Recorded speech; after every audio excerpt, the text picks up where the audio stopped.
Hey everybody, this is my dog's taking my drumstick. This is antisocial from the beautiful downtown area of Portland, Oregon for the antisocial horror-ish hour. We're gonna have today a fella who is curiously named the same name as a film historian I once knew named Edmund Hartman with two N's, who died in 2003. And I was like, this can't be the same guy Yeah, 'cause he's not the already same guy. gone. That's so strange. But Ed Hartman, nice to meet you. Thank you. Great to meet you too. Now, could you tell me a little bit of how you got involved with the Lyford family? Yeah, I can. We can dive Because that right was in here. because your film is The Scalpel, which is Yeah, Richard Lyford film. that's right. That's right. So I'm a musician, composer, performer initially, and I made Super 8 films as a kid and stuff like that. And it's interesting. I'm kind of back into the world of film, but basically, this story goes back to about 2013. There was a there's a thing called the Classic Horror Film Board online, Mhm. and it's where a lot of film buffs of horror films reside, and they talk about movies. Some really sharp people on there, yeah, filmmakers as well. Anyway, they were investigating I brought some fun things here, so Cool. if you can see that. Oh This yes, is Monsters this Crash the is Pajama Party. that's right. Monsters Crash the Pajama Party, and it was made by Something Weird, which is a distributor of exploitation films, things like that in Seattle. Mhm. I'd heard of them before. Anyway, these guys really detected this thing out, and they figured out there was a couple of short fragments in there, and the company had put some junk music against them, and they figured out it was from Richard Lyford, and part of that was that Richard Lyford wrote about his early films in American Cinematographer, which is a real interesting thing to be able to do in your teens and 20s. Yeah, I know no kidding. filmmakers have been trying to get in there for their entire life. And that's back in Anyway, the 1930s that he this was is in doing the that. 30s. Yeah, Yeah. he wrote about this stuff. And anyway, so they figured out he was the person involved in this, and this took probably a half a year or whatever or more. Okay, just want to make sure Eventually, you're they recording. contacted Richard's great niece Kim Lyford, who lives in Seattle, and she took over the film estate from Richard's son Chris, who lives on the East Coast. This is important, so Mhm. remember that. And who I've gotten to know over there. Yeah. So anyway, she got the films, the physical films, everything got digitized that they had. But the fragments from the Scalpel and also Ritual of the Dead were not from there. They weren't in that collection, so they weren't there. But what was there was As the Earth Turns, which is a silent sci-fi 45-minute movie. Anyway, so I'm teaching her some percussion.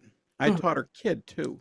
So I mean, this goes back as this crazy, the most But serendipitous you're thing only in your ever. 30s, so that's Yeah, right. strange. So anyway, she knew that I was kind of getting involved in scoring films and things like that, and I showed her a little clip from a Buster Keaton scene that I had throw some music at because I get music Which in is on film. YouTube. Yeah, it's Can't Stop, Gonna Drop, I believe, and it's a fun little kind of a Danny Elfman style track, and it just happened to work against this Buster Keaton college scene, this famous movie. I'm a big fan of his, Oh, I'm a and monster fan. yeah, Yeah. yeah. So anyway, she looked at it and she said, "Wow, I got these films, and one of them is this interesting film, As the Earth Turns." And she asked me if I'd be interested in scoring it, and I'm like, "Yeah, sure." Cool. That sounds like a great idea. So she got me to do all that, and I had to actually wound up editing that film quite a bit because part of it was missing. Originally, it was like 30 minutes, and I discovered through the rest of the film there was another 15 minutes from different pieces and stuff like A whole that. a whole reel worth of stuff gone. Yeah, and we started to get more involved in looking up his articles, and we learned the lengths of these films too. That was important because otherwise you don't know if you even have a whole thing or not. So this became quite an investigation on our end as well. So we wound up putting it together, and it was in, I don't know, 123 festivals or something like that, and lots of awards nominations. I was able to negotiate a couple of performances on Turner Classic Movies. This is incredible, actually, and this is outside of the distribution through Indie Rights, and in fact, we even have As the Earth a turns covered. DVD, Yeah. yeah, on that. And Ritual of the Dead and the Scalpel, the fragments are on here because at the time I was scoring that, I did score what was the second half of the Scalpel, because just to throw it on here and all the rest of it. And that was, and basically, Lyford had made 9 films before he was 20. This is what's astounding about his life. Yeah. As the Earth Turns was his 9th film. It was his thesis film, basically, before he moved to LA to work for Disney. um, anyway, and it's one reason he did do it. So, so that film's on Amazon and Tubi and that sort of thing, and I still get interesting responses from it. Eventually, she gave me the physical film estate and the IP for Lyford's films. A lot of the films were commercial, military, educational films that he did for Yeah, other I saw the companies. Middle East pieces, that they thing about going blind or blindness. Well, yeah, I mean, there was also, yeah, that was for an organization that's still around. And his son played the child in Played it. the kid in it, Yeah. yeah, Yeah. yeah. So he did all this stuff, and that's a discussion in itself. Uh, meanwhile, I was trying to figure out what about Ritual of the Dead, these, because we didn't have those. So these are kind of the missing films. So I contacted Something Weird Witches in Seattle. It took months. Eventually, the gal got back to me. Her husband had died a few years back, and he was the collector. And they still had the films. This is what's really incredible. This film, did I show you? I did show you this. No, I did show you this. So this is the actual Wow. physical film of the second half of the film with And is Ritual that 16 millimeter? No. 16 millimeter. Yeah, Wow. yeah. So, and it was pristine condition. Wow. She had it, and it was a couple miles from my house. Okay. Now, okay, so that's great. So I was able to get that, and that's what got me to score that. So that was actually, around 2017 that happened on there. Now, in 2021, I created the It Gets You in Her Blood mini doc about Lyford, and got involved heavily into that whole thing. And then flash forward to 2024, and I was going through all these films. I've been sitting in my studio, Mhm. and I found, and I had, again, everything had been digitized, but I thought, well, I'm going to double check. I have a 60 millimeter viewer, wind up viewer. Yep. I still have a flatbed somewhere, so Yeah, I yeah. get it. So I was like looking at this film reel, and I don't recognize this. And it was the title credits for The Ritual. I mean, for the Scalpel. Helpful. And I'm like flipping out. How do we miss this? So anyway, I mean, a lot was going on back in 2017, so I know exactly why I missed it. Yeah. So anyway, I did send the films to Periscope, and they have a lot of them on YouTube, stuff like that. And that's a great place for them because they're an archive organization, and they also can put them available for stock film use, which is a great use of those. Otherwise, these films would just die. Disappear. Yeah, yeah. Yeah, So Murray, Eisenstein, all of these guys that were just the beginning of film, all of a yeah, lot of stuff is just gone. yeah, yeah. So anyway, so we had this first half digitized, and through the same people pretty much that I worked with As the Year Turns the first time around, they were able to color correct it, and because it was a little washed down, honestly, the stock footage that I had, and match it. And amazingly, they joined together exactly correctly, Wow. and the length was exactly correct to about 20 minutes, according to his own ideas, Wow. his articles, and put it together. And then I scored the first half to my score of the second. I matched it. Luckily, I keep the sessions, and I even had sheet music that I could go from and match the themes and stuff. And that was really fun to do. I could have started over. I thought, no, I have a good theme going on here. Yeah, if you already got something that's got the feel, Yeah. And the flavor of it. Yeah. It even worked as a second half, but it was a fragment. So that we put this together. And then since last year, around, I don't know, March, April, I started a film festival run. And it's in 157 festivals as of today, 196 awards nominations.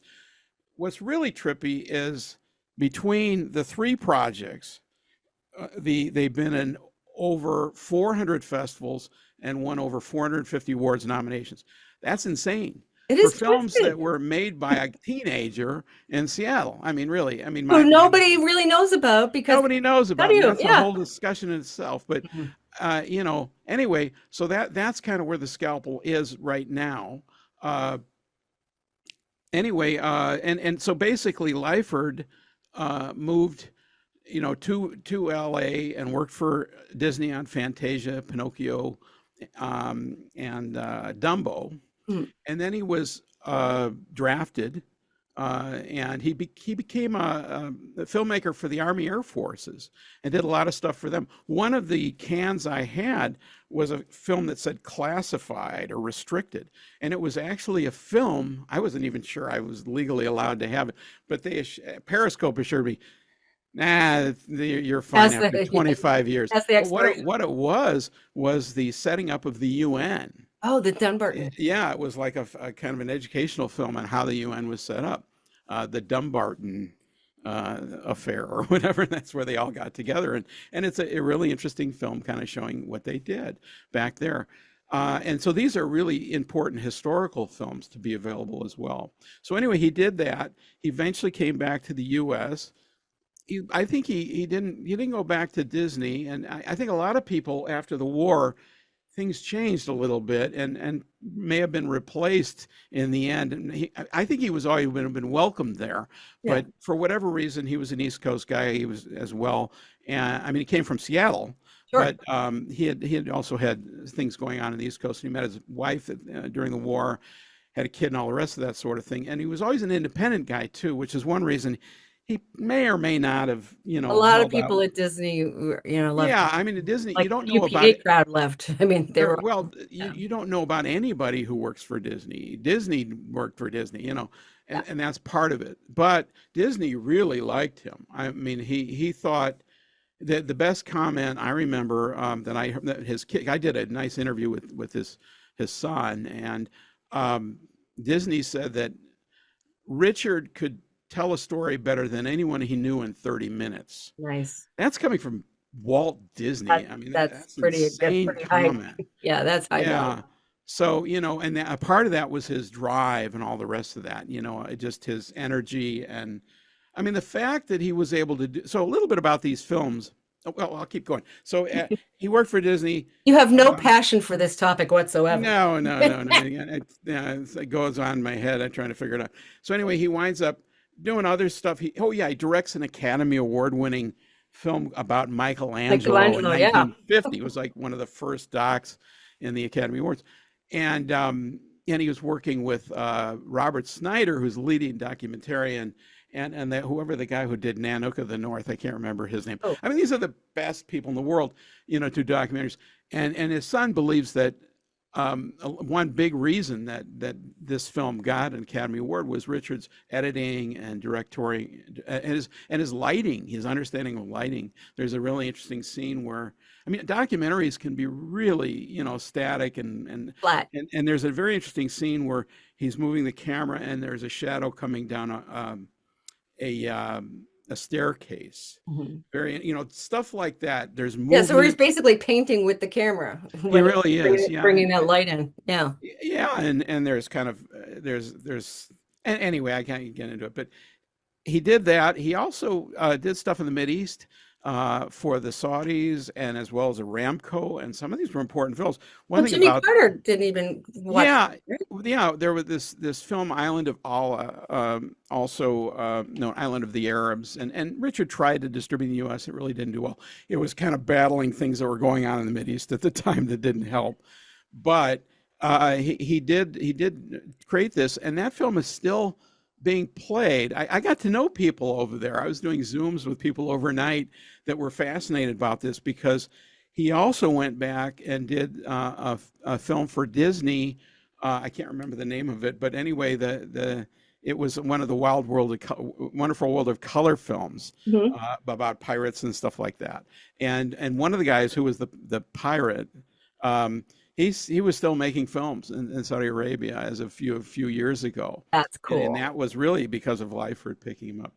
So That's anyway, he comes back. He does a few things like that. There's some little interesting sides by that. But the early films are where his narrative stuff comes out, because really most of his career was documentaries or films that had narration to them. And part of it, when he's in the Mideast, they were in foreign languages, so you kind of have to do it. And he was working with people like Frederick March. That's an interesting twist in itself, because in the Scalpel, there's a transition sequence Mhm. that Lyford used a very specific The color. effects were gorgeous. Yeah, and that took 6 hours for him to do that.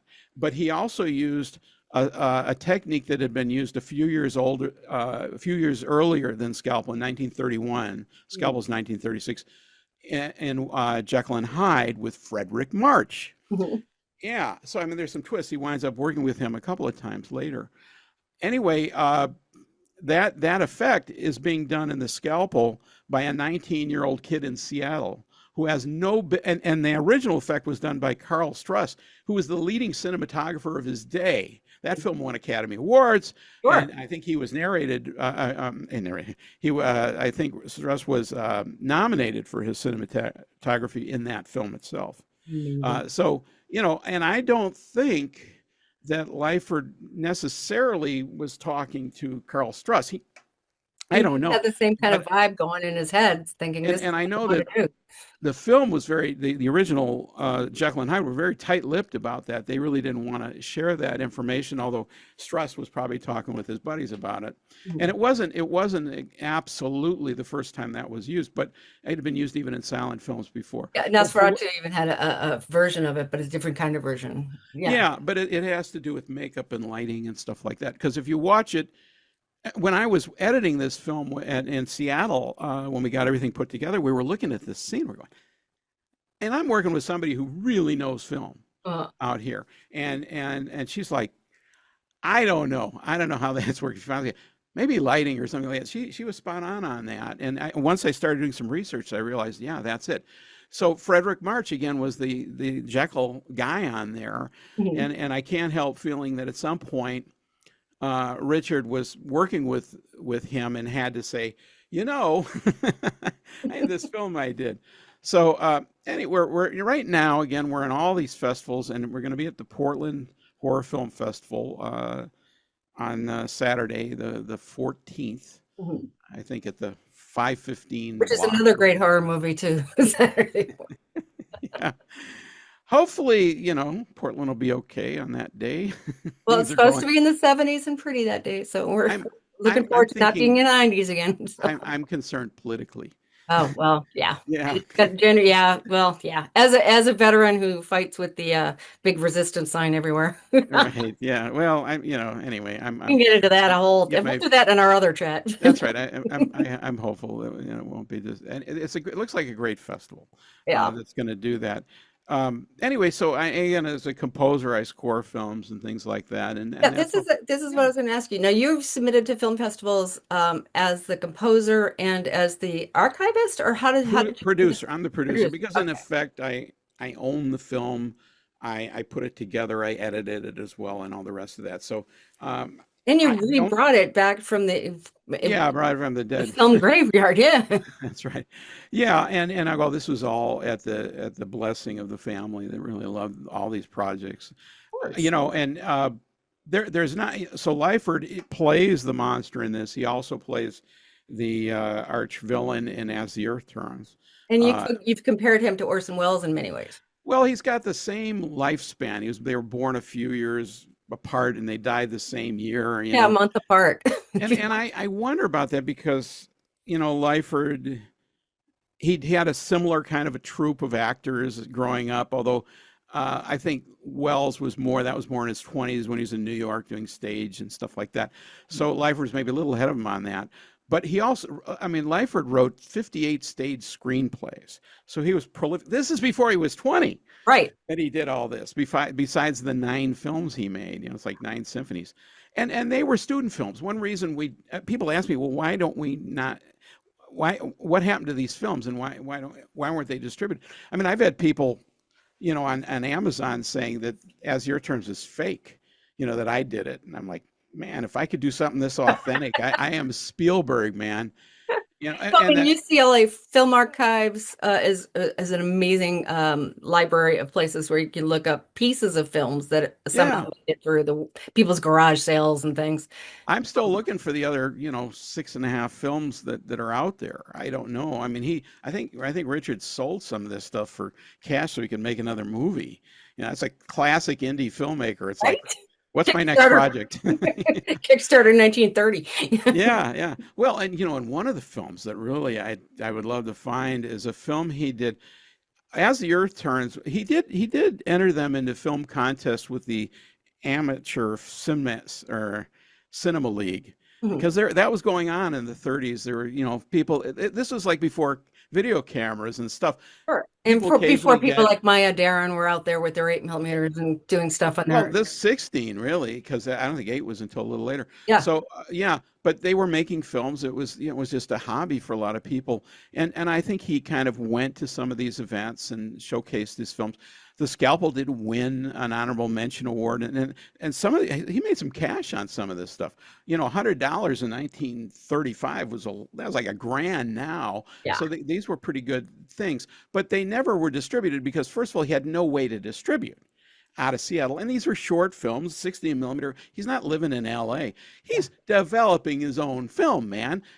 So When you're the smelling like the chemicals in your film. yeah, and that's how he's able to do these, beautiful, collage. We have two image, what do you call that? Double images and stuff like that. Yeah, the But he AB used roll quite a thing, the layering with the crossovers. Yeah. right, yeah. So, and again, nowadays you can do this on iMovie or whatever. It's super easy, but he's doing this with film, and a lot of this is in the camera, where you have to rewind the film and all the rest of that sort of thing.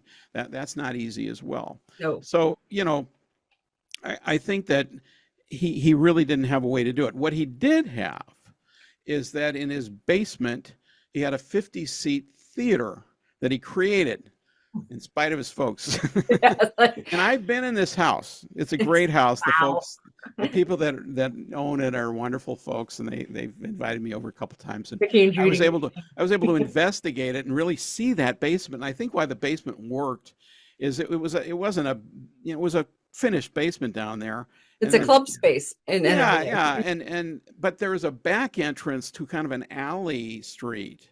So that was a way that would went through the garage. So that's why he could have his friends come through the back there and not come through the house. Sure. And then they had seats that started off as apple boxes or whatever. And then eventually they got some theater seats from God knows where, theaters in town. Or there was actually an interesting theaters row or movie row area in Seattle that had equipment and stuff like that, back in the 30s, because there was a lot What going on. upgrade? They just throw out the seats.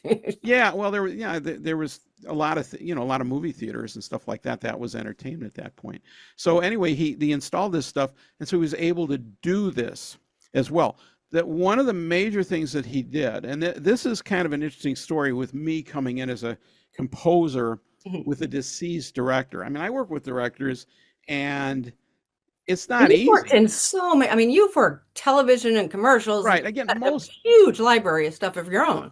right. And most of the work I do for that is through music libraries, where I have tracks that I create ahead, and then sometimes custom, and then they get dropped into films and television shows. I've had stuff on Stranger Things and, Twilight Zone, And stuff like you've that. actually shown people how to get that to Yeah, happen and I teach themselves. that Yeah. as well. I teach classes on music licensing.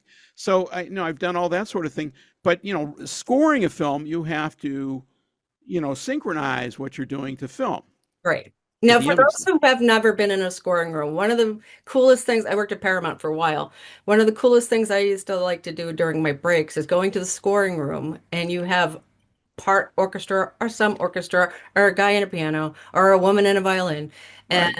and somebody behind a podium with a screen that That's shows right. the film, and And they're they're conducting to. conducting to the film.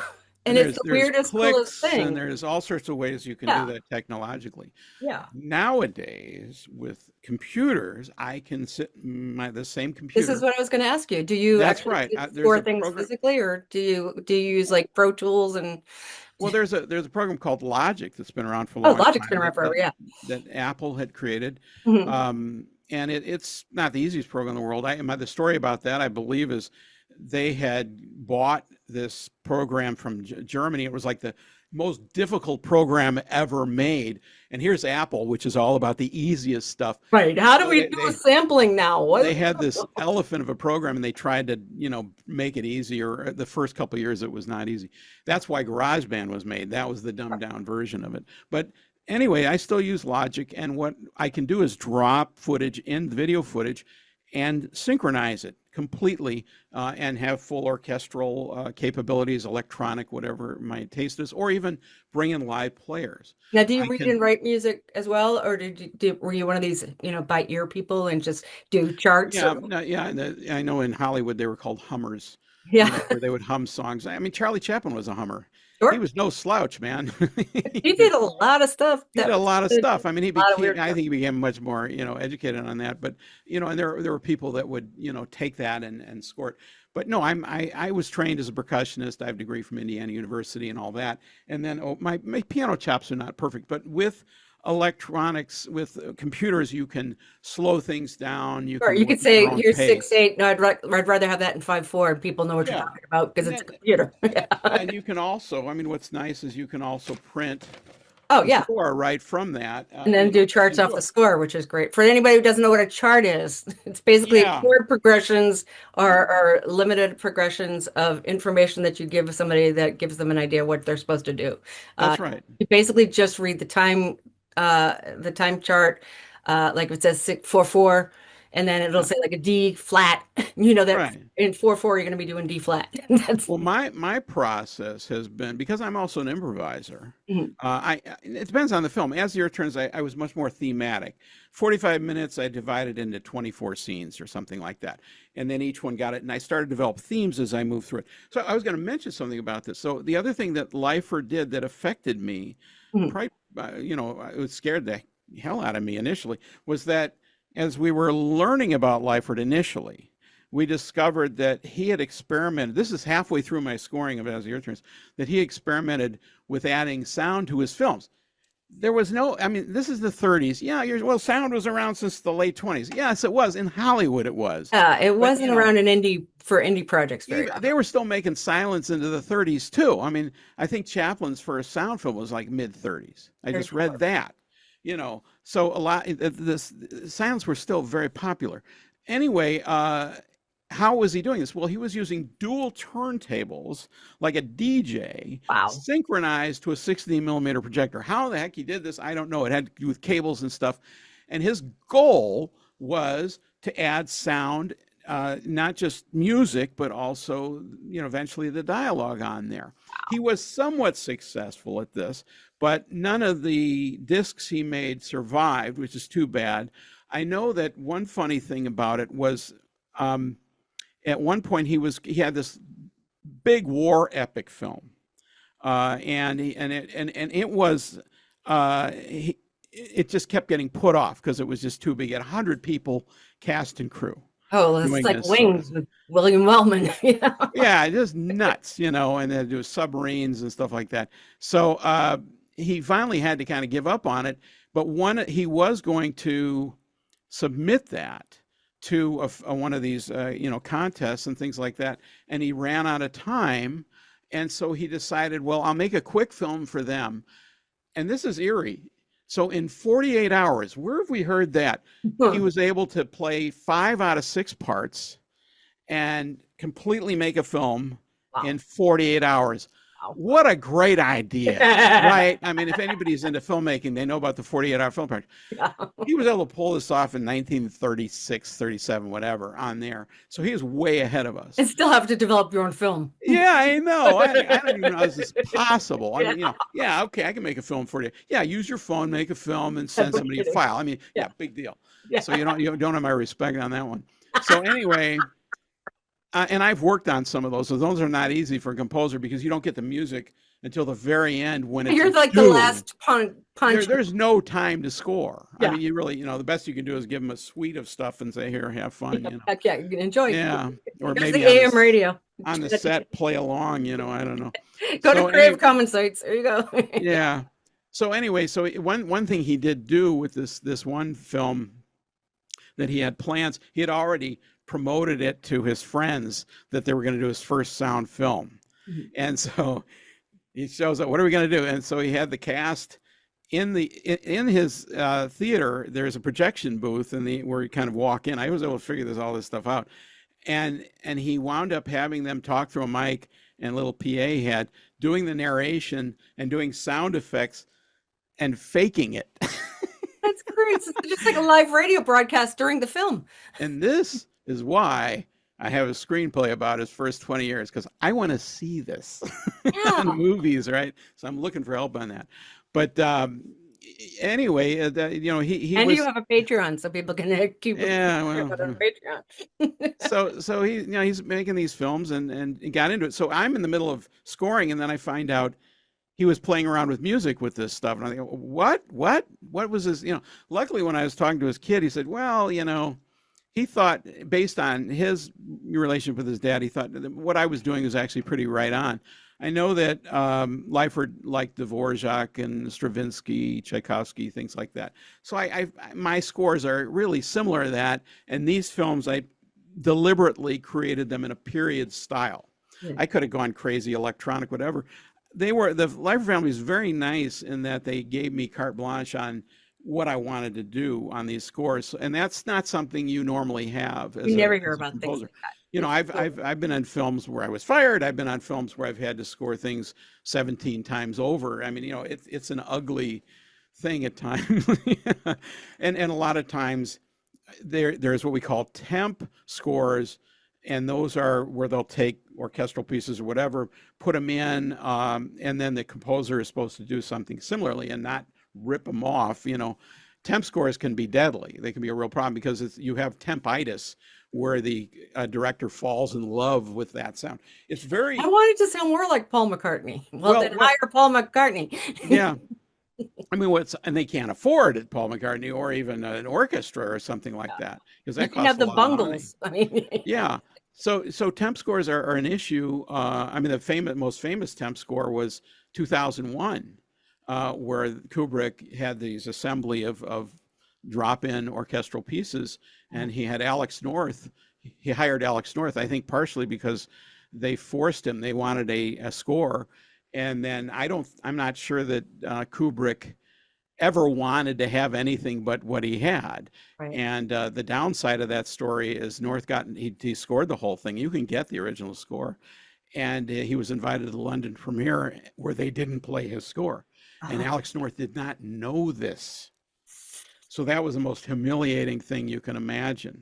I'm going to a You wedding. It know, was supposed to be yeah. mine. Turned out it was my I sister. mean, I've had many experiences like that where not quite that humiliating or anything, but where I've had music placed in a TV show, and I said, well, when it's going to be in in a theater, Yeah. and they'll say, well, can you confirm? And they're like, we really can't.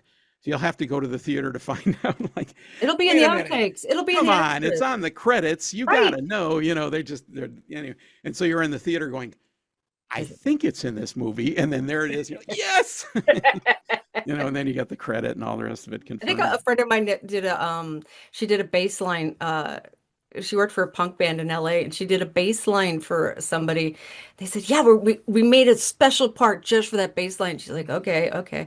And there's this one scene, I can't even remember them. I think it's a Soderbergh movie where they're in the bathroom, or the characters in the bathroom, and all you hear in the background is a bass player playing in the back room or something. Right. It's supposed to be her. Oh yeah. Yeah, on the floor, and as they say, Yeah, exactly. yeah, on the editing, you know, knocked out. Anyway, so I know I have many stories of things like that. That's So funny. it's been a treat to do all this stuff uh, and learn about Richard Lyford. And again, I'm on the hunt for whatever else I can find with him. I'm probably the only person on earth that knows this much about him. That's an interesting statement. I never thought I'd be that These are exclusive. tattoos that you never knew you'd have. No, you know, and that's an honor because he was this unique guy, and he did make these extraordinary films, and you can forgive him for, you know, the nature, some of the effects, you know, are limited, but they're not that off from But what was for where going they on in the were, 1930s either. oh I mean, yeah, there's exactly. stuff straight out of Flash Gordon It's that I watched as a kid and that he's doing, and I, I'm like, well, you watch now, and people are like, well, that's kind of Ed Wood territory. No, no, no, no. No. There's a very big difference. I've Somebody's seen everything asking I me, would, and they're not even close. no, so and people were asking about that, and certainly you can watch it and go, well, it has some elements similar to that, but the very big difference is, I think Richard was a serious filmmaker from when he started. And You his know, writing, I got to tell you, when I watched The Scalpel, the writing is phenomenal. I yeah, mean, I am yeah, not going to give, I have this standing thing. I do not give any spoilers to any films that I'm talking about yeah. unless the filmmaker says so. And since he didn't tell me I could, I am saying nothing. No, no, However, no. It's a Jekyll and Hyde kind of story, yeah, and the but yeah, writing is gorgeous. The that's writing right. is And As the absolutely Earth Turns is the equal story. And again, we had to kind of figure it out because I had some of this missing film, and I had to understand the story. When I first went through that film, I'm like, something's missing here. I knew that, and then we found the additional footage. Here, again, it's a pretty tight story. What I find fascinating about this is this film. I mean, we did really well with As the Earth Turns, and it kind of came to an end at some point. Like, we got to get this in distribution. I mean, one thing we did with As the Earth Turns is we actually entered it into the Oscars in wow. 2019. And you're going, well, why would you do that? Well, I found out that the length for a feature was 40 minutes or more. And I'm like, well, there you go. So, and it was Why free to not? enter, although to send out DVDs at that time, that cost some money. And I was assured by the Academy that they would make sure that Scorsese and Spielberg would get a copy of this. And that's all I know is they did. That's a nod. That's a Yeah, big yeah. nod. So I just wanted this stuff out there, and there was no chance in hell it was going to get a nomination or anything like that. But I figured this is a great place for it to be, Yeah. and because Lyford was involved with an Academy Award. He didn't win the Academy Award as director. That was the producer that got the award for the doc. It is in the archive of the Academy, that film. So and that's Amazing to me, the idea that somebody who's that skilled and has that much history and wasn't, given more accolades, but there's so many people today. I look around that's right. That's the right. room and that anybody watching this in right now, you can look to your left, look to your right, up, down, whatever. You That's will right. see somebody that's just as talented. That's right. Yeah. And again, because of his circumstances, and his story is really very similar to most people, including myself. I mean, there were probably points in my life where I had my opportunities, and for whatever reason, I wasn't ready You decide or what doors you're going to whatever. trip into. And I realized when I had that opportunity, I'm like, well, I wasn't ready Right. because that really wasn't me as much as I thought this was an interesting idea. So, that's okay. You have a different life. You may get married, you may have kids, whatever. There's nothing wrong with any of those things. And I think that was the route he was at. What I do know is that he did desire to do more narrative films later on. The reason I know that is his son was watching Raiders of the Lost Ark with him in the 80s before he passed away. And his dad told him, he said, I would have loved to make that movie. Aw, So, that's a big statement there because he understood completely about filmmaking at that time and had worked with major people, sure. again, through these other channels and other genres and commercial, things. But, and so many other filmmakers, wound up going that direction too. And But, it's if just he so had, exciting that we get to see things because people like you are saying, here, you need to, this is a beautiful prime rib dinner of cool. You need to check it out. is. It's unique. I mean, I think for any filmmaker to see this is incredibly useful because people get so in love with technology and especially with CGI and now AI. Like, this is the Don't get me opposite. going on AI. This is That's a the whole movie That's there. right. This is the opposite, the polar opposite of that. This is the most analog you can get with filmmaking in all respects. So, I think you can learn from this that somebody could create something this entertaining with zero budget Yeah. and friends and family. That is guerrilla make indie filmmaking. I know that in As the Earth Turns, there's a wonderful scene where they the lair of the bad guy, of the evil guy, pax, which Mhm. means peace. It's an Peace in interesting Latin. twist Yeah. of a story. It's like an evil guy who is trying to create peace on the earth, you know, like Irony? Hmm. yeah. Anyway, but Timely? they're going into the lair, and they basically broke into the gas works in Seattle, which is now, you know, no longer functional. But back then it was still kind of going, or it was just wrapping up. And there's a scene where they're kind of running away, and they were literally running away from security. It was great. It's great So watching them jumping over the that's right. walls. That's right. So yeah, you know, I mean that's really where it's at. So you know, you can do this stuff to this day on there. So I would, you know, I recommend for people to see it whenever they can, and if they do get to a point where they can't see it at a festival or whatever, they can welcome to contact me, And and your I can use website is yeah edhartmanmusic.com. music.com. Yeah, Very hard and to there, tell. yeah, oh yeah.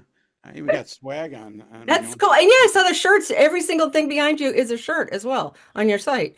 Pretty much, yeah, yeah. That's so cool. And I actually was into the cat is cool. The the jazz cat one and the drum Oh, signs. really? I'm all Wow. about them. Yeah, So yeah. No, I got into that a few years ago. I think it was maybe COVID times or something when they got started. that's how I started. Well, this is one way to monetize. Yeah. But anyway, yeah, that's one thing nice about having owning the film estate is you can play around with, you know, all of the assets that are there and control them as much as you If want. you could give, we're gonna be wrapping this up, but if you could give the Portland Film Horror Festival audience a little note about how to work with maybe musicians in film.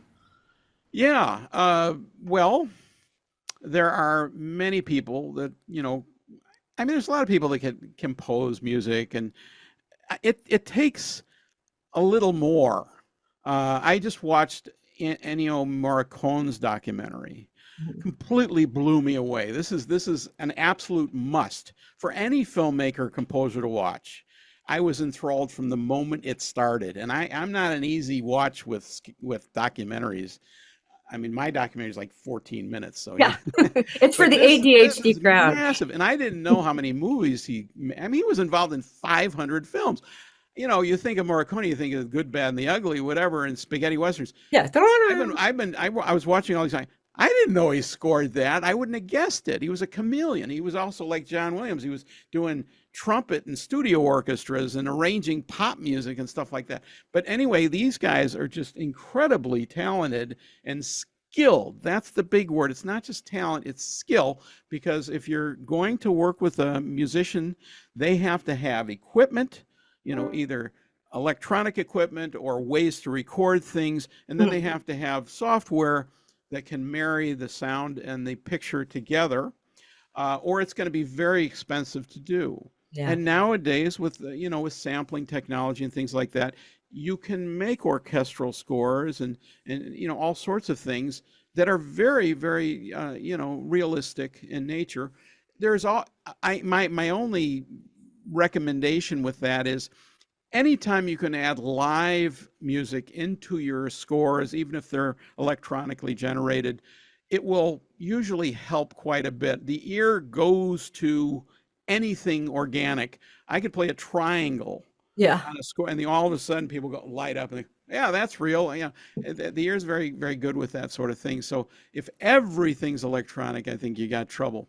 So, you know, all I can say is you watch these films and, you know, you can make your own decisions about it, but they would be incredibly more expensive to pull off if I had to hire orchestras and all the rest of that, you Yeah, know. sadly, we're in a world as artists, those of us who have music backgrounds and film backgrounds who do both, some of us do. Um, when you realize that all of your friends who are musicians used to have jobs in doing Yeah, things like music video, backing tracks and things, and now that's right. they That's don't right. because of Yeah. all And the what stuff. you really shouldn't do as a filmmaker, if you can help it, is just, you know, go to a stock music company. Royalty free is a real weird thing. Anything that I generate for a film is royalty free. In Mhm. fact, all music is basically royalty free because you license it, you synchronize it, you have a master's synchronization license. That frees you up as a filmmaker to use it any way you want. Right. You're not going to pay royalties on the music what the royalties come from the broadcasters, Right. Netflix or CBS, and that gets routed to me. They're the ones that pay for it. The filmmaker doesn't do that. So don't get taken in by those companies that it's royalty free, that's it. And they can actually have terms that you may not even realize that sets you up for, oh, I can find something for 29.95, and then it turns out you can only use it in festivals. Right. You can only use it for this amount of time, That's like it's right. only Yeah. 32 seconds. That's it. That's all you get. I can generate a contract myself that has no limitations in it, and you can use it forever. Yeah. And you're going to get most likely exactly what you want, and it's going to be original Right. to your own project as well. So I think that's the important thing, is if you can find somebody who's skilled at this sort of thing. I also have like 500 plus tracks, and one thing that I do is, if somebody is interested in me scoring, I can make available my entire library in addition. It They doesn't I have have to access charge. to stuff They that have they already access to all heard. of that, Yeah. and they may go, you know what, I like this piece anyway, and it could be something.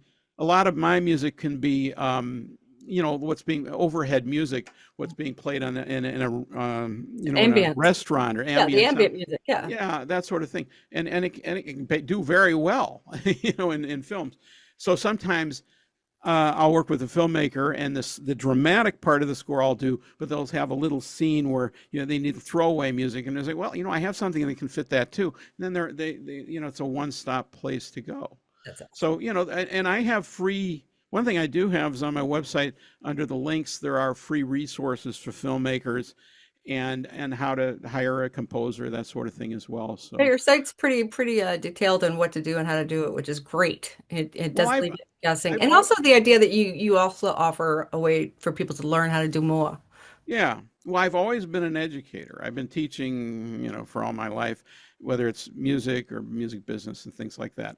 Very I, cool. you know, I think about legacy and that sort of thing. And I know that of everything I do, education is the longest living legacy I would likely ever happen, because every person you affect as a teacher, or even just as a friend, they go on and live a life, and then you're part of their thing, and then they go on and they affect everybody else. So it's an unending, future, you know, trip that's going on. So I feel real good about that. And then this particular journey of working with Lyford's films has been really amazing, third act for me, coming at a very interesting time in my life, where I've kind of come back to filmmaking, and gotten a lot more involved in it. I didn't know about film festivals ahead of this, all these projects, and now I'm a master of this. Right? I Now mean, you know I know more about where to film submit festivals. it, how to do it. Well, I mean, yeah, I know filmmakers ask me all the time about all this stuff. Like, well, here's your tricks. You want to save money, do this, this, and this.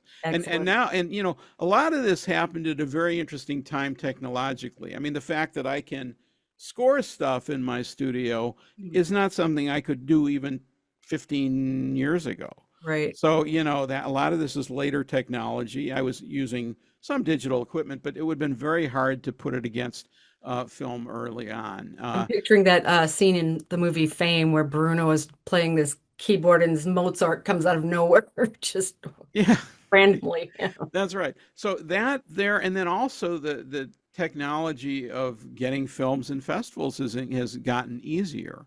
It's not always cheap, but you don't have to send footage anymore, Yeah. which was Lyford was doing. He had to, literally send films across the country, make copies. I hope it got Uh, there. yeah, This is yeah, how it was when I was in school, in film school. yeah. I mean, now we have some really weird things called DCPs, which are encrypted Yeah. files that I can't even make. I have to hire somebody to do them because they're so tricky, and they're not perfect. They can have issues. You got to test them out in theaters and stuff like that. So, but they do, rather than sending a file to a theater, it's amazing the difference, because you have the full resolution file rather than an MP4, which is compressed, like with music with So you get MP3s. the thunder sound instead Yeah, of I mean, I got surround sound on these films, not heavy, because one thing about these scores that's important to understand is, because they're silent films, uh, there's no dialogue, and therefore the music has to be the emotional context. It has to aid to any visual context. It has to be pretty much the narration. There are It's the intro roadmap. titles. It's a complete There's in, roadmap of film. Yeah. there are intro titles that he puts in there that we had to work on a little bit because they had some issues. But and he does a very good. You know, I was amazed with that because when you Lip do sync to the those, titles was pretty they're on. really well made because the actors are speaking the parts and then they have to edit in perfectly right in the middle of the dialogue and catch a little bit after, so you get the feeling of what they're saying. It doesn't cover up what they're saying as well. This is not putting subtitles in. He Right. does It's have a not like few. when Tom Hart would do things like, somebody would be talking about, I just ate a can of beans. And then he would write, my mother says hello. Right, right. And it's funny, he does interject some actual subtitles in these films at times, but then he does the intertitles, which are the full sort of thing. He was a graphics guy. I mean, he was a phenomenal artist, and that's why he paid for these films by working, for companies probably like Nordstrom and things like that, doing advertising. This is in his teens. He was working. He had images in American Lumberman magazine and stuff like that to pay for his film, that sort of thing. But one thing that's wild is that he could draw with both hands at the same time. I gotta believe when he met Disney, if he demonstrated at Disney, like, I want you in the animation department Right? right now. And I'm sure Lyford is like, no. I could just see Seamus Culhane going, Yeah. oh. But that's the genius he was. I mean, I think there's unknowns about this guy that could be pretty interesting That's cool. on how he thought, how he really was as an artist as well. Well, I I know, am yeah, absolutely looking forward to seing the response you get from this here yeah. in Portland, because I think the art community here is pretty rapidly. I mean, every time you look at it, it's bigger. And the film audiences are always appreciative, especially, at the theater here Yeah. at the Portland Horror Film And Festival. seeing it again in a theater is a really important idea. Yeah. There's one thing coming up in the summer. There's Worldcon, which is a worldwide fan convention. Mhm. This Scalpel was in Crypticon and Norwestcon recently, which are major events here. I really hadn't attended those type of events. It was a totally different kind of environment. But Worldcon is this major thing that's at the convention center, Mhm. and I'm working with them, and we're trying to figure out a way of showing the Scalpel plus As the Earth Turns plus my documentary Nice. as a block within itself. I did this at Glendale Film Festival last year. They did a tribute because they had also shown some other things a few years back, and they were a wonderful festival to work with. Palm Springs Film Festival is really good about that too. Yeah, yeah. So anyway, there might be a way so people can see these all as a block as well. My goal in the future is to hopefully showcase these in theaters. I know Seattle International Film Festival, they did a wonderful presentation As the Earth Turns in 2019 at the Egyptian Theater in Seattle, 1915 theater. It was a haunted place, perfect place to watch this. And we had a line around the block for it. I mean, that was outrageous how well it was received there. People are So appreciative that history is not being thrown away and yeah, people are learning from it. I think that yeah. been a real dismissive quality of a lot of the world with art is that things can get thrown away so easily. And with film, I mean, that's where digital does help. Yeah. Although film is still a very powerful physical, archive itself. Hmm. And one reason that places like Periscope exist is digital is not forever, Right. and you may have to go back to those films, and they have to have temperature controlled environments to keep these films for as long as they can and hold I them. remember putting all my portfolio on 3/4 inch tape because that was supposed to be the wave of the future And back a I, couple I years still ago. have tapes and all the rest of that. And, I've had that same, but I had guilt about this. I was afraid these films are going to rot in my Well, studio here. I And know that everybody here is going to be very grateful that you brought them out. yeah, yeah. Well, I just happy other people can see some of these things. I mean, one thing he did was this that nobody's seen is he did a film for the 1964 World's Fair because he was in New York, and it was for the African Pavilion. This is an incredibly beautiful film. It's like when you walk into the exhibit, this would have been a film people would have watched, Wow. waiting to go into the pavilion. It was all about culture, technology, art, that sort of thing. And what's his name? did the voice for Darth Vader. Oh, James Earl Jones. James Earl Jones. No, not James. Sorry, wrong guy. Oh man, Ossie Davis, Oh, Aussie's one. Aussie was predecessor to James Earl Jones. yes, yeah. Ossie Davis does the narration on this film, and that was brought back. We discovered that, and Light Press in Seattle was able to to color correct it. It was just red, Gorgeous. and I Yeah. couldn't believe it. They showed me it was all I the shot it color in was 47 right stock. back. Yeah. That's Man, and it's a beautiful 10-minute film, and I'd love to see TCM. They turned it down for some strange reason. It's a perfect film for them.